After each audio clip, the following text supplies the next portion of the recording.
आज अहो घेऊन आले होते भाजीपाला ठेवण्यासाठी नाही आहे माझ्याकडे फ्रीज. मग मी त्याला असं ट्रॉलीमध्ये अरेंज करून ठेवते. फळभाज्या हे टिकतात 2 दिवस, पण पालेभाज्या असल्या ना तर सकाळपर्यंत खराब होतात, मग करावं लागतात लवकर. तर आहोने आणलं होतं चिकन. मला करायची होती दोडक्याची भाजी, कारण अगोदर आणलेले होते दोडके, म्हणलं जातील सुकून, पण काय चिकन आणल्यामुळे दोडके करूया म्हणलं सकाळी. मग चिकनसाठी सगळी तयारी करून ठेवलेली आणि मला कियांसाठी बनवायचं होतं सूप.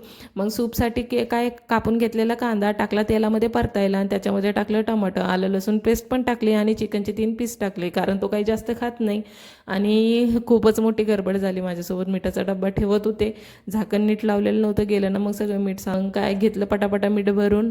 आणि म्हणताल काय भरू लागली आहे खाली पडलेलं मीठ, पण मी किचन वाटा रोज साफ करते हां.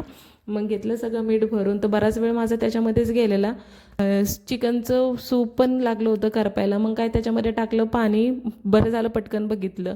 तुमच्यासोबत पण ह्या अशा गडबडी होतात का लवकर लवकर करण्याच्या चक्करमध्ये? मला कमेंटमध्ये नक्की सांगा. आणि अहो लागले होते चिकनची भाजी बनवायला, खूप यम्मी बनवलेली होती. पूर्ण व्हिडिओ चॅनलवरती लाईव्ह आहे, तर प्लीज तिथे जाऊन चेक करा. आणि व्हिडिओ आवडला असेल तर लाईक करा, शेअर करा आणि चॅनलला सबस्क्राईब करायला मात्र विसरू नका. बाय.